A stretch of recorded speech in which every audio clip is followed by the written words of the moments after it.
www.nanohub.org. You can follow along with this presentation using printed slides from the NanoHub.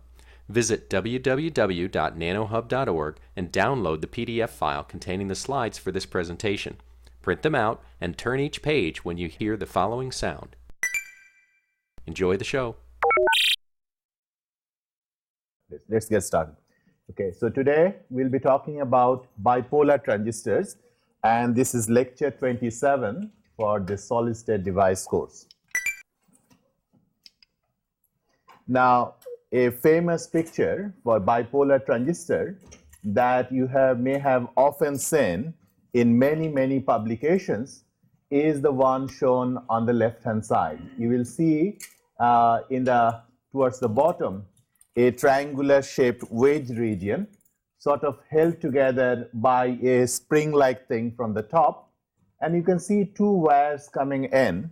Those two wires will be the emitter and the collector of this transistor, and I will explain what. And then there is a flat slab of semiconductor which is again connected with a wire towards the right, and that will be the base of the transistor.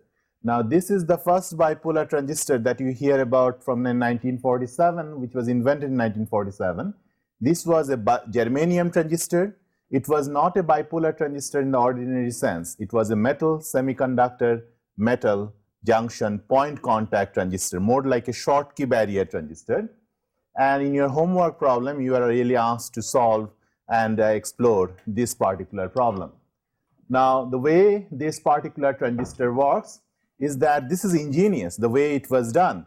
This wedge-shaped region, the person Breton, who was one of the inventor of the transistor, he took a very thin foil, gold foil, and wrapped it around this the region next to the wedge. He wrapped it around, took a blade, this is how high-tech things are, and cut just underneath on the bottom of the wedge so that the metal film separates out by a little bit. And then he pressed it down on the base, which is the green. And that is why the electrons will flow from the emitter to the collector through that base region. So this is how the first transistor was made. Now, this is the sort of the symbol of the transistor. Now, this is a very famous picture, and this is one of the most misleading picture ever that you might see. The person on the right with this full set of hair, and on the right with the tie, that person, all three have ties those days, looks like. But on the right is Breton, who actually is the maker of things. He actually can put together experiments very quickly, and he's a beautiful experimentalist. The person, and the desk is the Shockley, which is the person in the front is sitting on, is actually his desk, Breton's desk. The person on standing with the thinning hair, that person is Bardeen.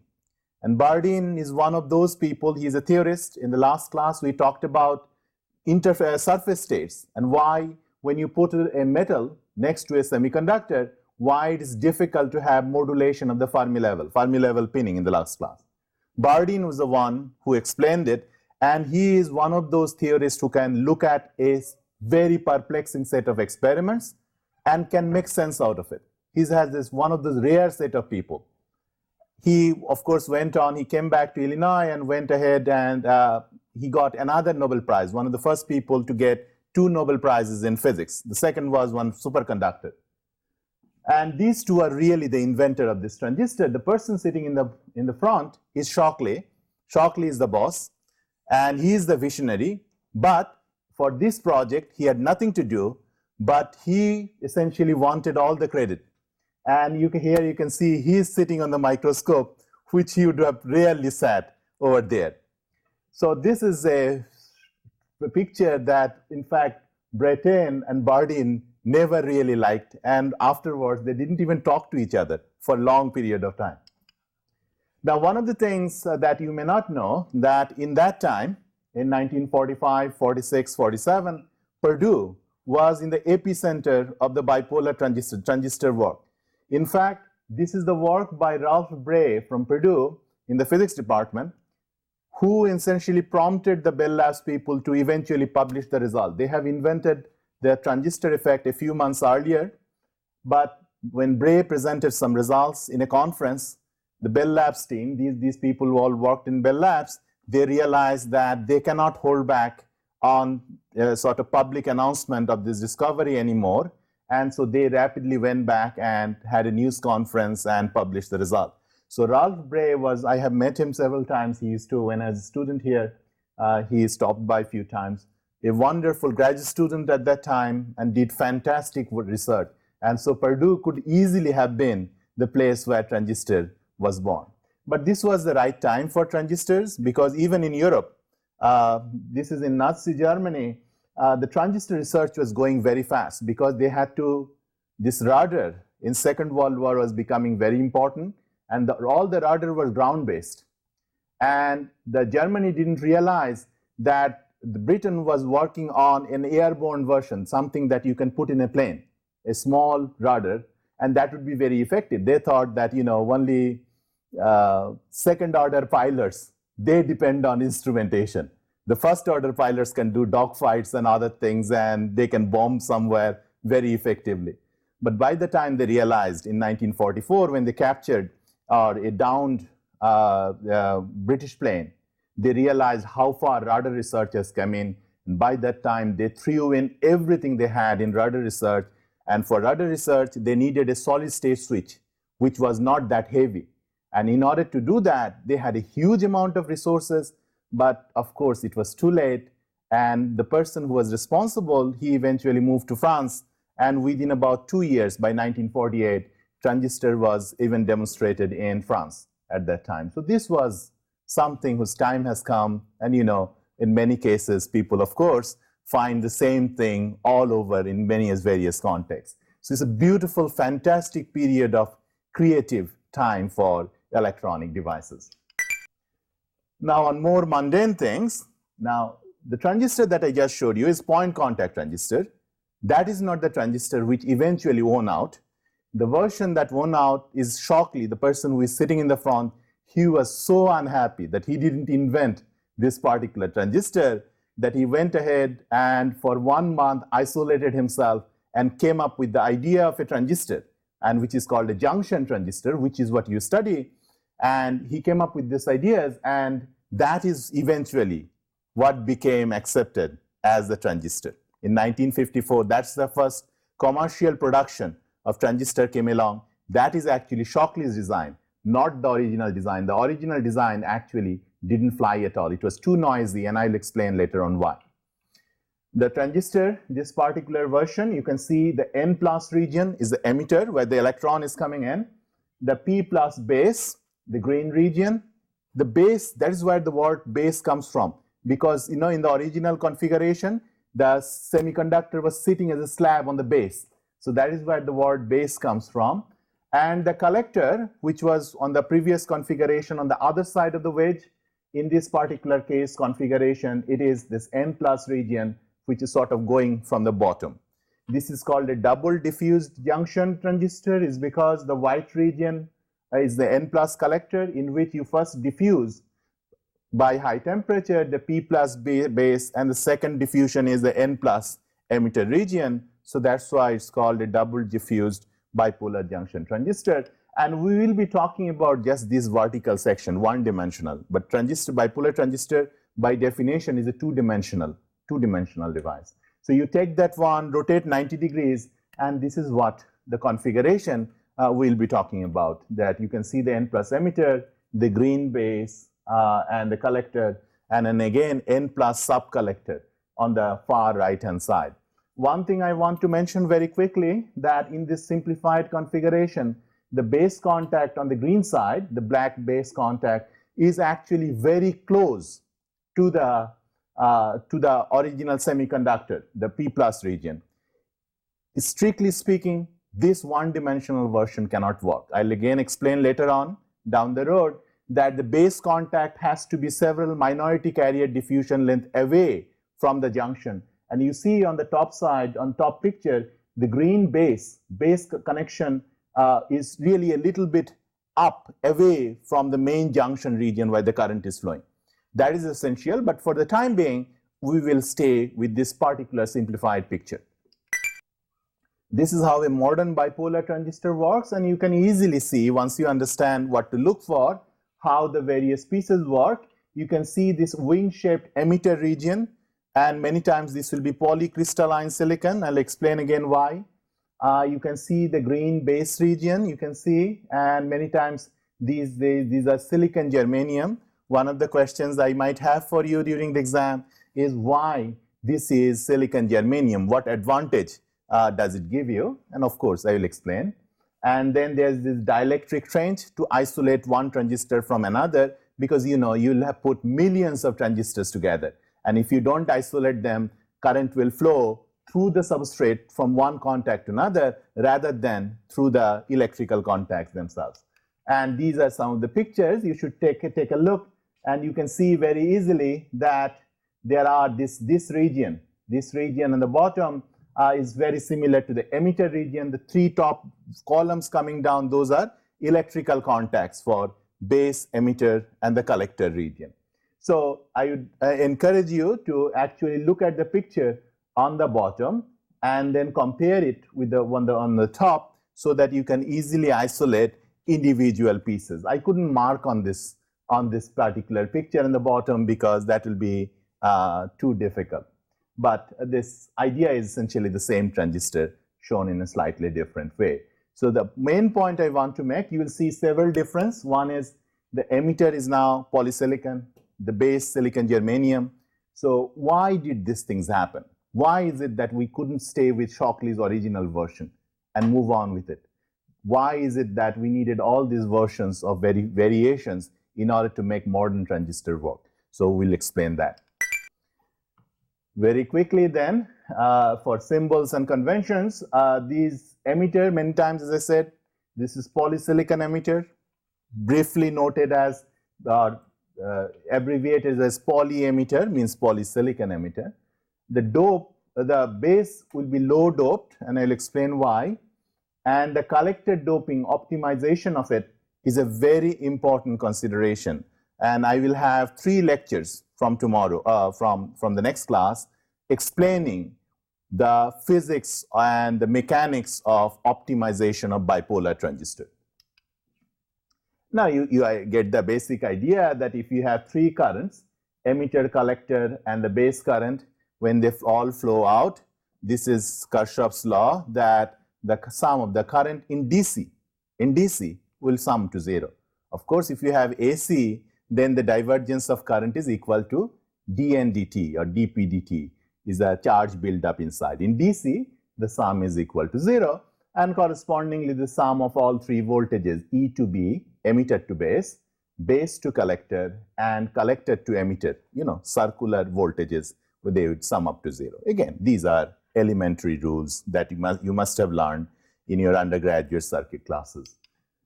Symbols, well, symbols for NPN transistor is essentially 3 terminals. You can see very easily the base, emitter, and collector. Only thing to note is on the emitter side, the arrow is pointing outward, and the reason the emitter arrow is pointing that way outward is because, as I'll show in a few minutes, that the current flow in an NPN transistor is outward through the emitter, and therefore you have that arrow pointing upward, outward.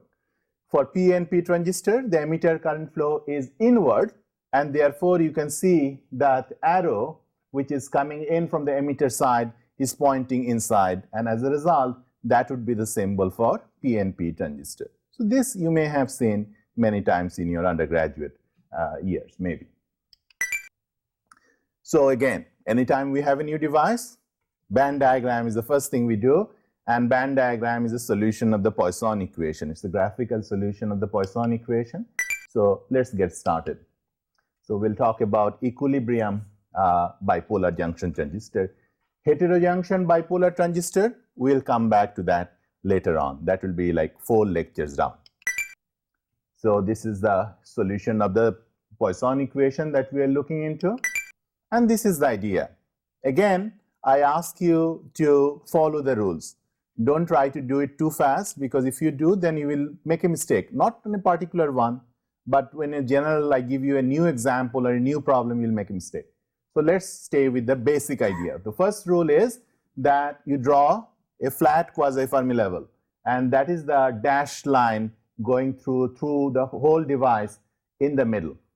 And you can see the dashed black line.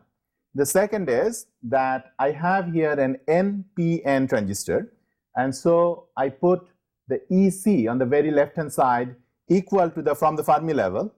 Depending on the doping, I separate it by a certain amount, and on the very left side, the EV is then determined from the conduction band by the band gap. And I also write out with difference of chi1, the work function, the dotted line over there. That's the vacuum level on the left hand side. I follow the same rule for the right hand side, also for the collector. Now you may see that the blue lines on the left and right are exactly the same in this particular picture. That need not be. In general, depending on the doping, these levels will be at different places. But this for the convenience, I have drawn it this way. The base region, you see that the band has been shifted differently because it's a p region, and therefore the Fermi level is closer to the valence band. So that's the first line. The valence band line is the first one you draw, and then you draw the conduction band line through the band gap because you know the band gap. And the chi2, well, from the conduction band you put the chi2. That gives you the vacuum level. And once you have the three vacuum levels, you make them continuous, and that's how the vacuum level lines have been drawn. And subsequently, you copy directly the blues from the emitter and the collector, bring it down to the valence band, that's where they are, and then you copy it down and also for the conduction band. And you know this, right? This is not difficult. Now, the particular transistor I'm talking about is a homojunction bipolar transistor. Silicon, silicon, silicon, or germanium, germanium, germanium. All three regions, same material. Remember, the double diffused. So it was the same material in which you diffused twice. So that's a homojunction, double homojunction device. And therefore, when you copy the red doesn't have any discontinuity because essentially it's the same band gap. It flows through. And then similarly on the conduction band, you don't see any delta EC or delta EV. You see a continuous flowing line from emitter base to collector.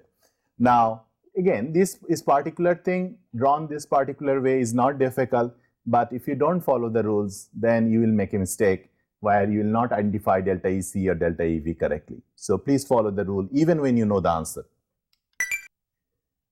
Okay, so electrostatics in equilibrium, that simply means that now I can determine the various depletion width, in equilibrium, because these are actually back-to-back PN junctions.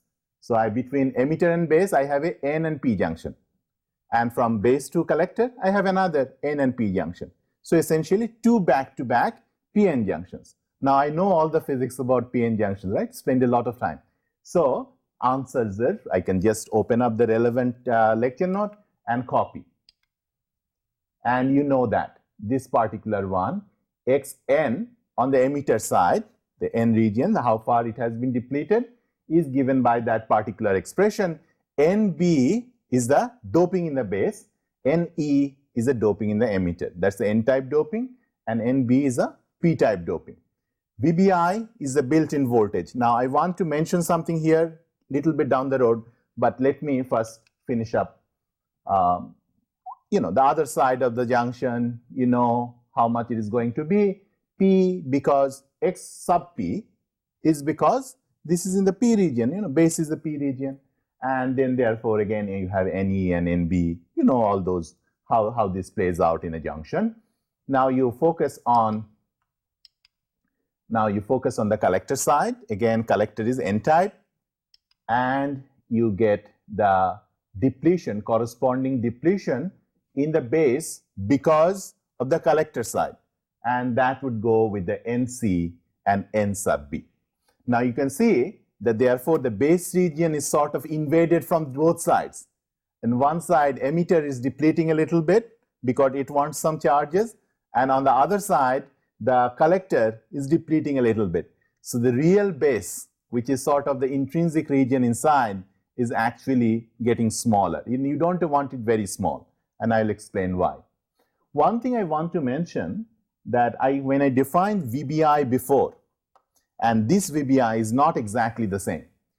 When I told you about VBI before, then I said that you have 25 region, you take region 1, and you take region 25, and you essentially look at the chi1 and chi2 from the both region and the band gap and get the VBI that way, right?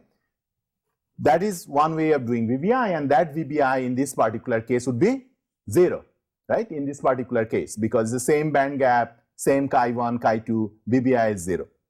If I just took emitter and the collector being the endpoints. However, for this calculation, VBI is taken pairwise, that it is from between N and P, you get a VBI, because when you are calculating the depletion region for the emitter base, in that case, the collector is so far out on the right hand side that you say that my VBI for this pair of junctions, this pair of materials, is not affected by something on the right hand side. So this VBI is because between N and P, that pair of regions, right? So that you have to be careful that this is different from what I told you before. Now let's talk about current in the bipolar junction transistor. We'll go slow and you will see how it works out. But you realize that again I'll have to start with DC solution of the band diagram. And let's see whether you remember how this is done. First, anytime you want to draw a non-equilibrium band diagram, you always have to ground one terminal. First thing is grounding. And you can see the black arrow, which is sort of in the middle. Here I have grounded the base, meaning grounded meaning holding the potential to a particular value. Let's say in this particular case 0. So I must keep one of the terminals at 0 potential before I do anything. And correspondingly, that Fermi level for that material or that terminal will not change from its equilibrium value. That's what you see here in red. And the red will only go to the other side up to the end of the junction, right? On the other side. So in the emitter side, it goes to the end of the other junction, and simply on the collector side goes to the end of the junction. The red line, I should have drawn it a little bit more. You can see the junction and the collector is a little bit more, but that's the first thing. The second thing is, let's assume that I have put a negative voltage on the emitter. This is NPN transistor, and if I have a negative voltage, which way the band would go? Goes up, right? Anytime I have an electron, I have a negative voltage, it goes up because it doesn't like it. And so the voltage, when I put a negative voltage on the N side or negative voltage on any side, when time I put a negative voltage, the Fermi level will go up by VEB. In this case, again, the Fermi level, quasi-Fermi level, the Fn, the blue dotted line stays flat to the other side of the junction in the base side. In this case, the current flow I'm assuming is small. Therefore, I do not show explicitly any gradient in the blue or in the red. Remember the high injection regime in which we had this quasi-Fermi level drooping, and therefore the junction potential was a little less than the applied voltage. So I am assuming low applied current, a low voltage here. Now if I apply a positive voltage on the collector, then the Fermi level would go down this time, and it will go down by the amount VCB, V sub CB, base to collector to base, and you can see again the blue region is going down and going to the other side of the junction. So this is the basic configuration of the emitter base collector junction in a normal operating mode. Again, very easy. If you apply a bias, what will be the junction depth? VBI must be replaced by VEB, VBI minus VEB, because the voltage is a little bit less now, right? Because you have applied a forward bias. Do you realize why it's forward bias? Because of course, in general, anytime you connect N to N, N material to the N terminal of the device, and P material to the P terminal of the resistor is forward bias. So that's why I am saying it's forward bias. That you know, that correspondingly the base width, and then for the collector side, you have the same thing, but except you realize that you have VCB, because this time the relevant bias is actually the base collector bias. I'm talking about the right hand side. And if you have correspondingly for the base, you can get the corresponding depletion region for that one as well. Assume for a second, instead of having it been a homojunction, had it been a heterojunction, what things would have changed? One is you wouldn't have only kappa S or K sub S, right?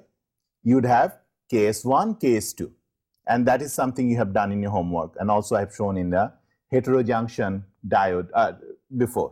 So that's one thing that we have changed, because two materials, two dielectric constants you would have.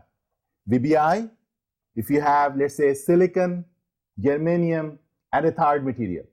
So this pair, the first pair would have one VBI, and the second pair would have a different VBI. So the VBI in this case would also change. But other than that, this is the expression. There's nothing fancy about it. So just when you're reading this, remember that how you do a heterojunction transistor in the same way, but I will show you in the subsequent lectures also. How does transistor work in this normal operating condition? Because when you forward bias a diode, you realize the base emitter barrier has been reduced compared to the equilibrium value. In equilibrium, drift and diffusion balances each other, but when you reduce the bias, in that case, the reverse electric field cannot push you back with as much field, and so the diffusion wins over, and you can see the green electrons sort of flowing over. And similarly, you can see a few red holes essentially moving to the emitter side also when the barrier is reduced. But the interesting thing is that the electrons, the green electrons which has crossed the emitter base junction, those will actually now, they cannot really come back and recombine with the base. If the base region is very short, they will simply get out to the collector.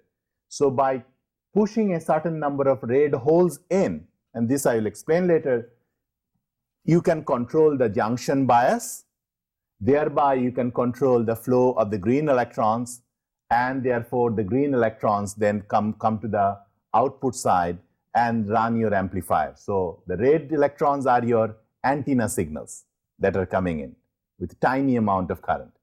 And then the green electrons are flowing into your speaker, where they give you an amplified signal. So this is how a bipolar transistor would work. Okay, and for convenience, I'll just write this down because many times, you know, instead of writing N sub D at E, the number of donors in the emitter, if you know it's an NPN transistor, why carry around the D? You know that the emitter is donor doped. So in that case, you will simply write N sub E. So in the many cases, this simplified convention is a little bit easier. The another one is the diffusion coefficient. The diffusion coefficient, only thing you care about is a minority carrier diffusion in a particular region, right? What is the minority carrier diffusion in a base region? These are electrons for NPN transistor.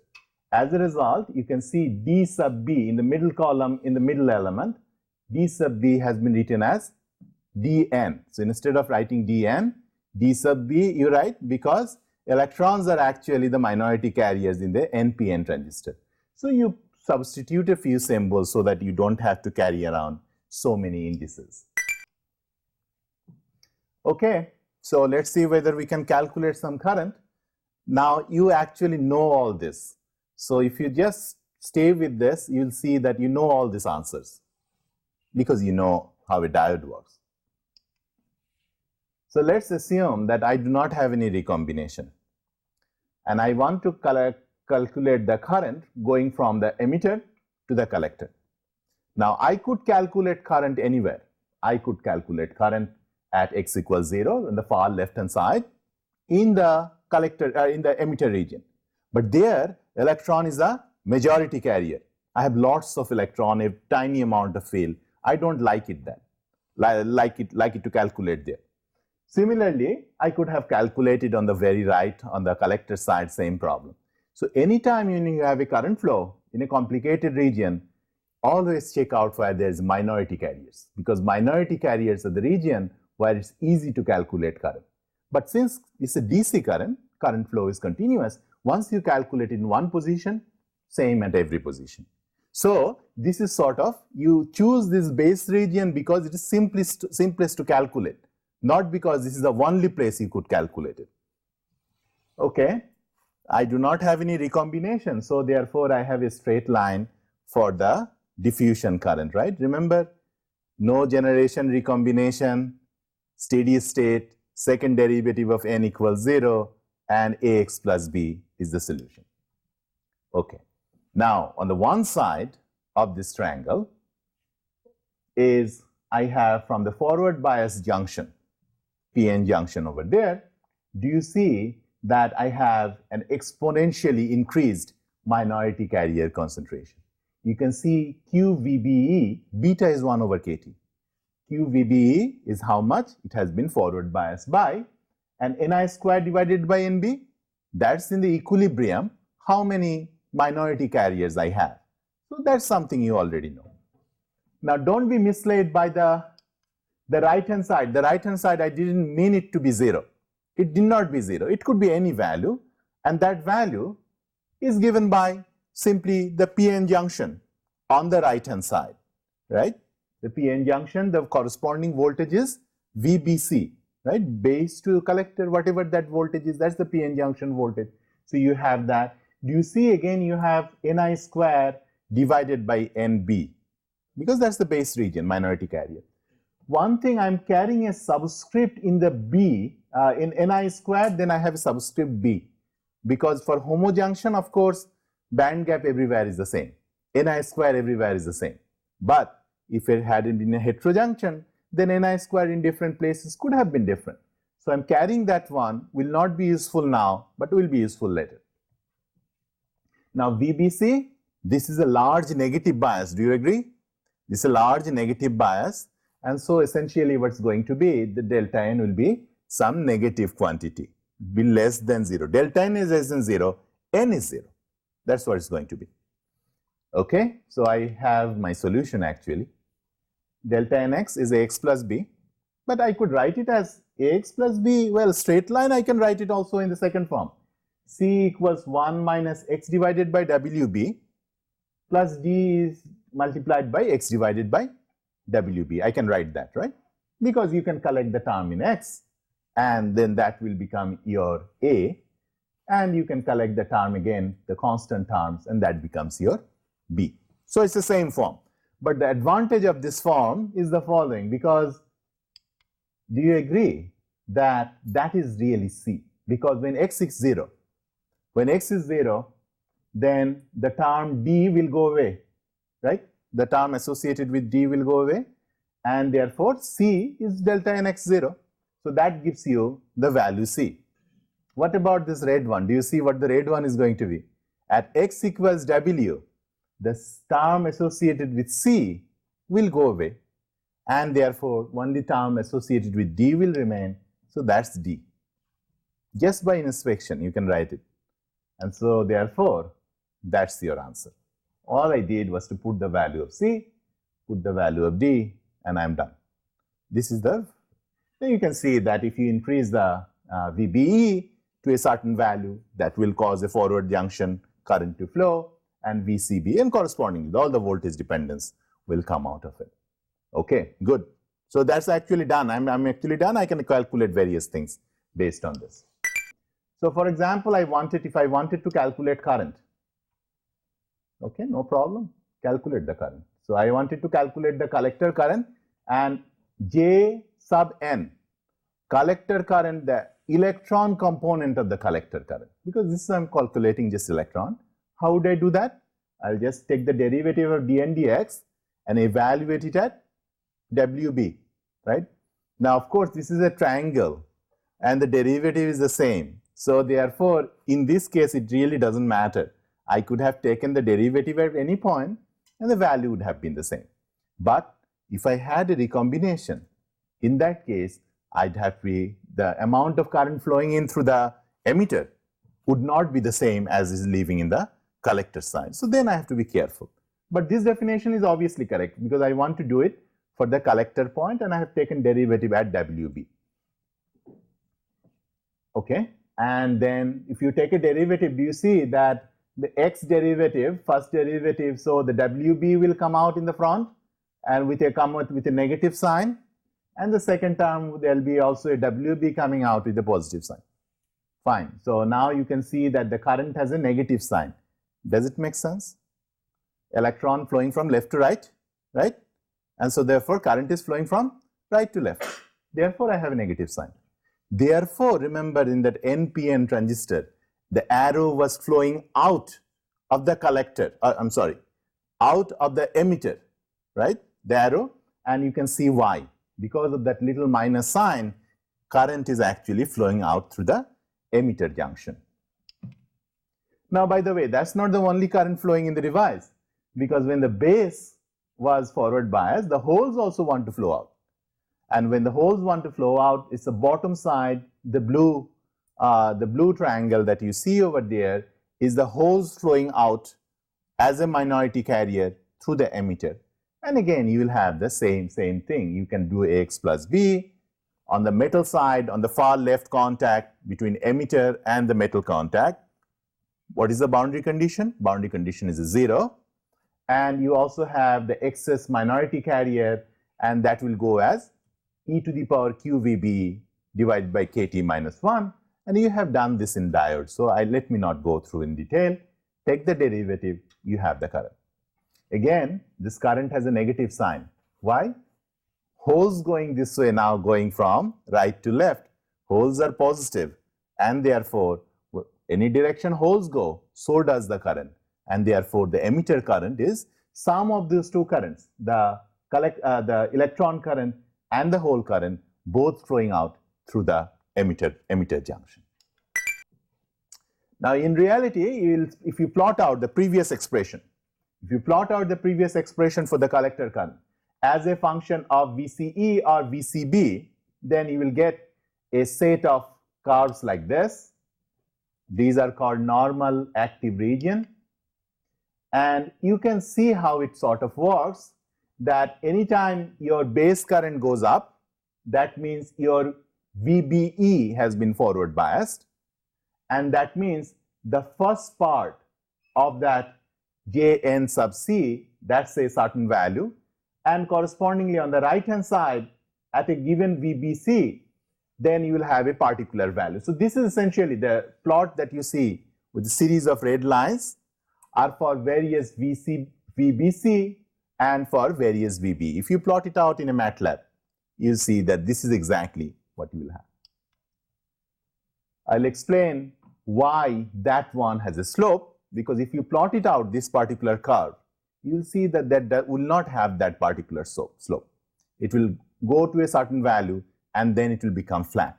Why it has a slope is something interesting, and that has to do with the depletion region in the base. You know, the WB in this expression, I'm assuming it to be a constant, right? I'm assuming a certain, but you see, as soon as I reverse bias the base collector, the WB will gradually shrink because the depletion region will get bigger. As a result, there will be an extra modulation, and that will early effect that I'll explain later.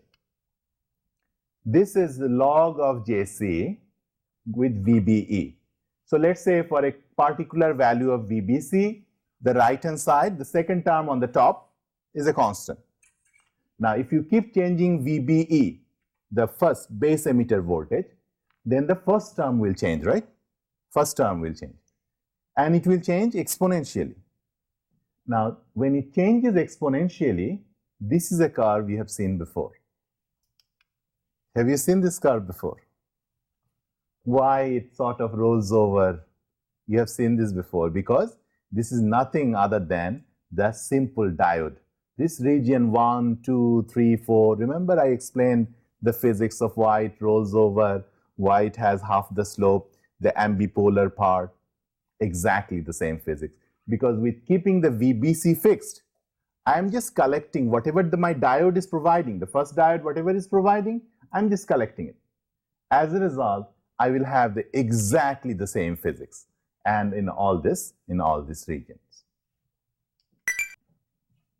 Now, many times for circuit analysis, people would summarize these results in something called an Ebers-Boll model. Very useful actually to remember this.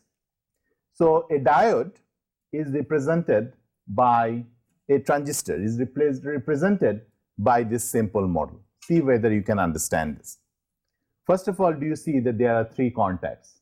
Emitter E, on the right I have a collector C, and on the bottom I have base B. So first three contacts, that I understand. Now, if I didn't know anything, then at least I could say that emitter to base is a PN junction.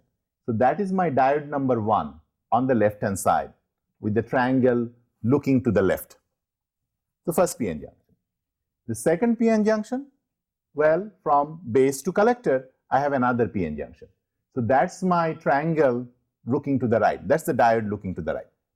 The only thing I have to worry about that what is this current source is doing?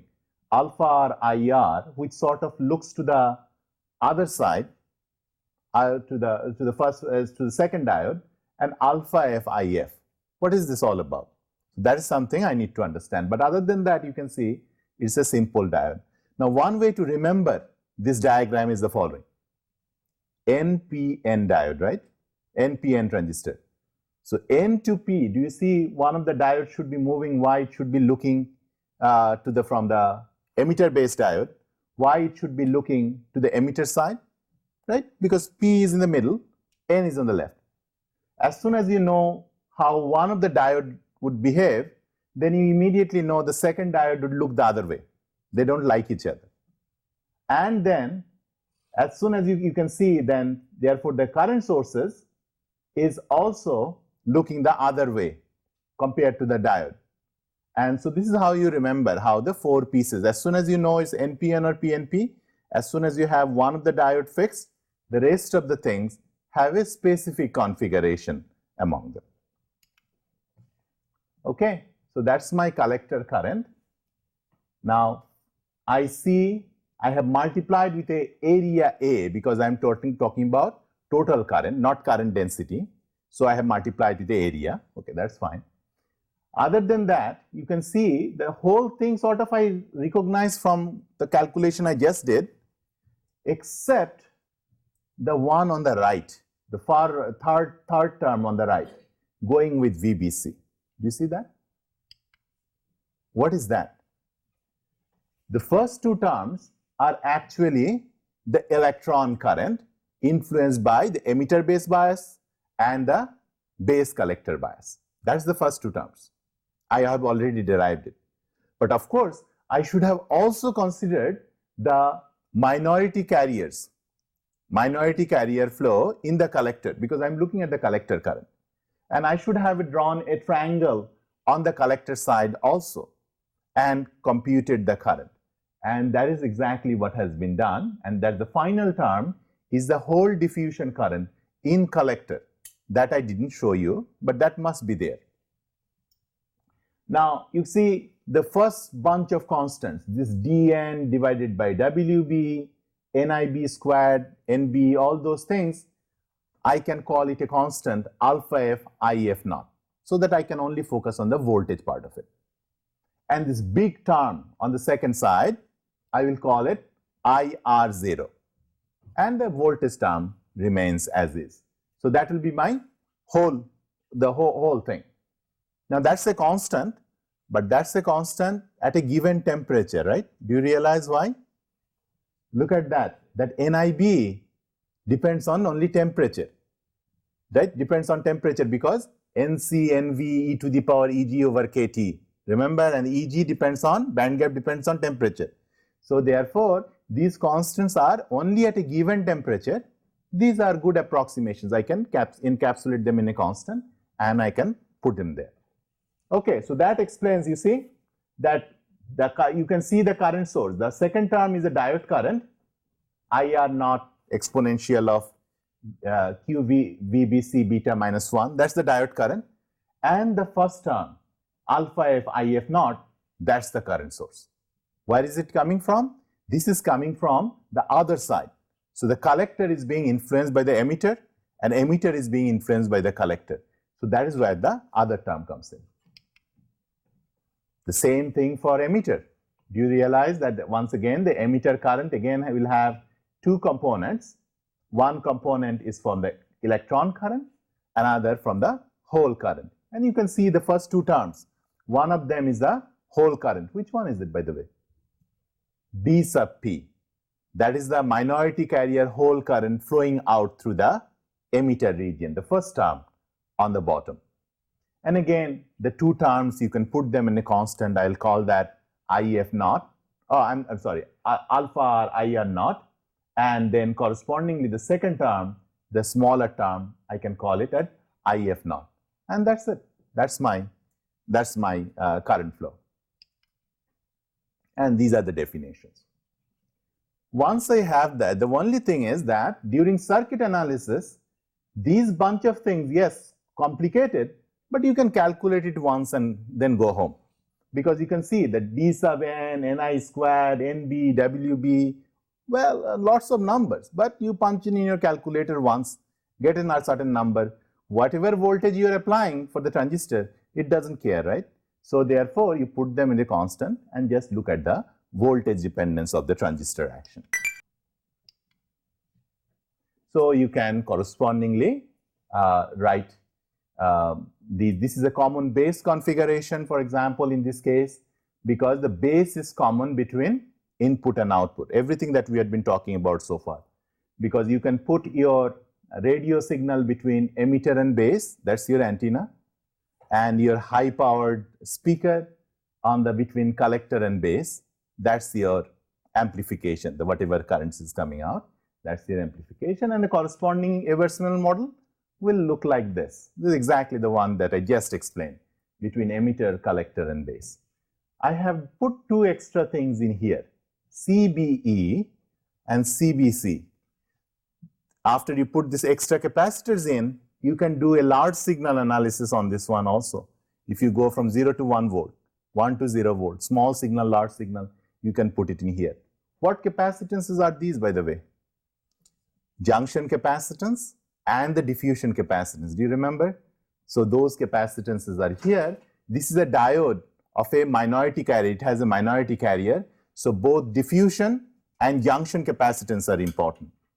Had it been a metal semiconductor metal transistor, remember the 1947 transistor was a metal semiconductor metal. The two wires coming down were two metals, and this base sitting in the bottom, the green part, that was the semiconductor. In that case, what capacitance I wouldn't have? The diffusion capacitance, right? Because there was no minority carrier in that transistor. As a result, these capacitance values will be different, but the diodes will look about the same. So that is what I wanted to mention, that the capacitance values will not be the same. Apart from that, the transistor model will look exactly the same from outside. Now, many times I'm interested, the previous one, this common base configuration gives you power gain, but doesn't give you any current gain. Means whatever current comes out of the emitter, you saw those electrons coming in, the same electrons flowing out through the collector. So you didn't, whatever current was coming in, you get the same current out on the output side. So in that case, if you put a big resistor on the collector, then you can have a power gain, right? Because you can have a lot of current flowing through a large resistor, but you do not have any current gain. But in order to have current gain, many times you would put them in the common emitter configuration. Do you see why it's called common emitter configuration?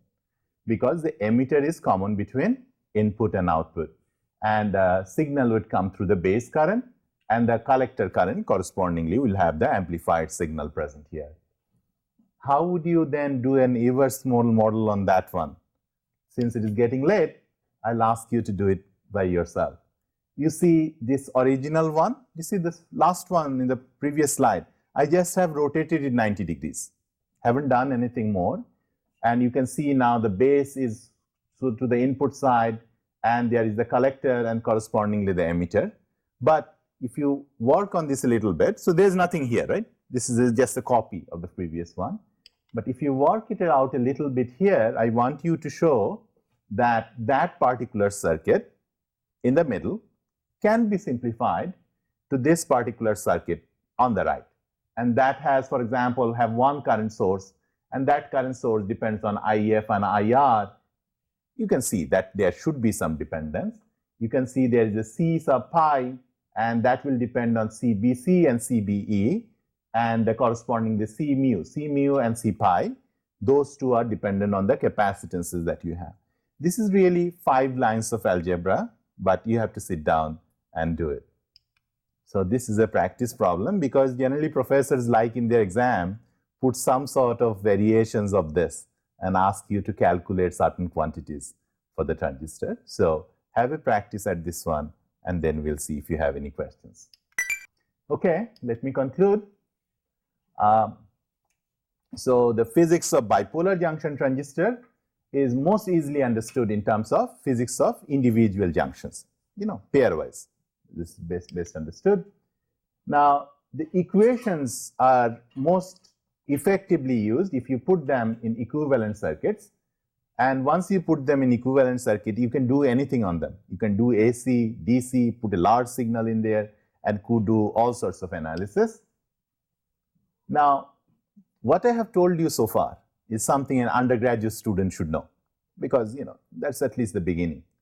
But what you haven't really understood yet is how much more complex this transistor is. If you just go outside, make a three-terminal device, it will not work as a transistor.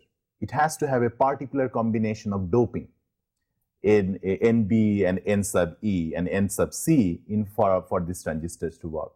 And that is a little bit more tricky thing, and that's what I'm going to do in next 3 lectures. Explain to you how to understand and fabricate and design a transistor, because what you just learned is not really enough for a graduate student. And finally, there's a very beautiful book. You'll spend many years learning about this topic, lots of homeworks, and so you should have some fun. This book called Crystal Fire. This has a terrific history of the invention of transistor. The story I told you about Ralph Bray, and the tremendous fights Shockley had with Bardeen and Brattain, and the implication of it, even in the Nobel ceremony. Most of the time, Shockley would stay aside. He will not talk to Brattain and Bardeen. They were very good friends. Both of them were very good friends. And so this was a tremendous thing. And Shockley was a very controversial person, very controversial. I don't want to get into that. That will be a political incorrectness probably in the class, but you should read it. And this is a beautiful book. Okay? All right. Thank you.